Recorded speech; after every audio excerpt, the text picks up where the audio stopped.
Hi and welcome to Easy Spoken English Kanchi. இந்த series of வீடியோஸில் நம்ம long சென்டென்சஸில் tenses எப்படி கரெக்டாக யூஸ் பண்ணுன்றதை பார்த்துட்ருக்கோம். இந்த சீரீஸில் நான் அப்லோட் பண்ணுற 5th வீடியோ இது. ஸோ முன்னாடி அப்லோட் பண்ண வீடியோஸ் நீங்கள் பார்க்கணுன்னு நினச்சிங்கன்னா டிஸ்கிரிப்ஷனில் அதோட லிங்க் எல்லாம் கொடுத்துருக்கேன். கண்டிப்பாக செக் அவுட் பண்ணி பாருங்கள். Now let's get started with today's lesson. இன்னைக்கான ஃபர்ஸ்ட் செட் ஆஃப் சென்டென்சஸ்.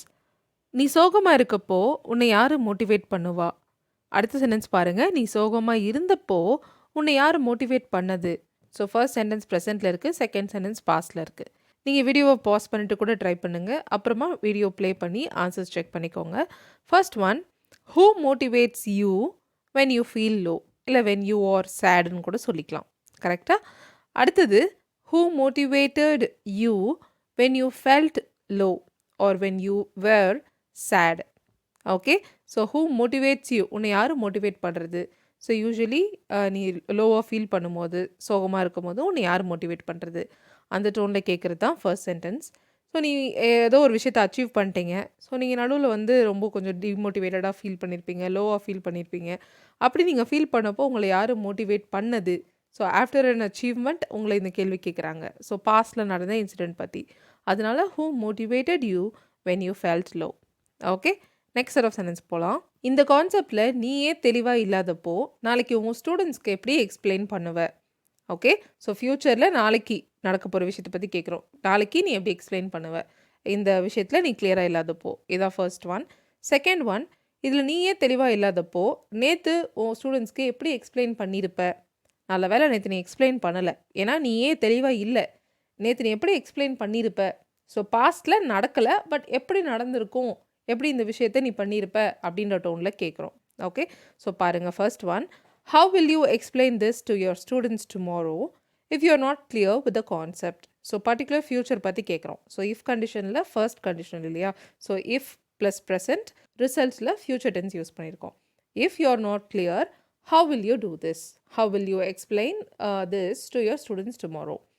அடுத்தது, ஸோ என் ஃப்ரெண்டு என்கிட்ட சொல்கிறாங்க, நேற்று இந்த கான்செப்டே எனக்கு கிளியராக இல்லை, நான் எப்படி எக்ஸ்பிளைன் பண்ணியிருந்திருப்பேன். ஸோ அப்போ நான் திருப்பி உங்களுக்கு கேள்வி கேட்குறேன். நீ கான்செப்டில் கிளியராக இல்லைனா நீ எப்படி நீ எக்ஸ்பிளைன் பண்ணியிருந்திருப்ப?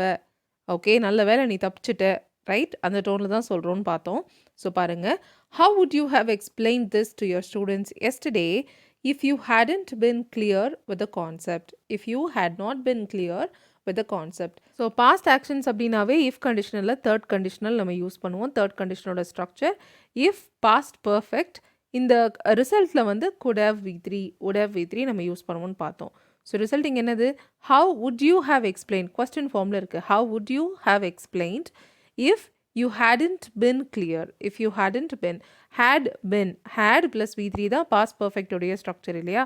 ஸோ இங்கே V3 ஃபார்மில் இருக்கிறது பின், பி தான் இங்கே மெயின் வேர்ப். ஸோ அதுதான் V3 ஃபார்மில் ஹேட் பின். ஸோ நெகட்டிவில் சொல்கிறதுனால if you had not been clear with the கான்செப்ட்னு சொல்லியிருக்கோம். புரிஞ்சிருக்கும்னு நினைக்கிறேன். நெக்ஸ்ட் கொஸ்டின் போகலாம். ஒரு ஸ்டூடெண்ட்டுக்கும் கேல்குலேட்டர் இருக்கும்போது எதுக்காக டீச்சர் அவங்கள ஒன்று எடுத்துகிட்டு வர சொல்கிறாங்க? ஏற்கனவே எல்லா ஸ்டூடெண்ட்ஸ்க்கும் ஒன்று ஒன்று இருக்கும்போது எதுக்கு அவங்கள எடுத்துகிட்டு வர சொல்கிறாங்கன்னு கேட்குறோம். ஏற்கனவே எல்லாருக்கும் ஒன்று ஒன்று இருந்தப்போ எதுக்கு அவங்கள எடுத்துகிட்டு வர சொன்னாங்கன்னு பாஸ்டில் கேட்குறோம். ஸோ நீங்கள் ட்ரை பண்ணுங்கள். ஆல்ரைட், டீச்சர் எதுக்காக எடுத்துகிட்டு வர சொல்கிறாங்க? Why do the teachers ask the students to bring a calculator? ஸ்டூடெண்ட்ஸை கேல்குலேட்டர் எதுக்காக கொண்டு வர சொல்கிறாங்க? அவங்கக்கிட்ட ஆல்ரெடி ஒன்று இருக்கும்போது. when they already have one for each student. Okay, so ஏற்கனவே ஒன்று இருக்கும்போது எதுக்கு எல்லாரையும் திருப்பி கொண்டு வர சொல்கிறாங்க? இதே பாஸ்டில் எப்படி சொல்லலாம்?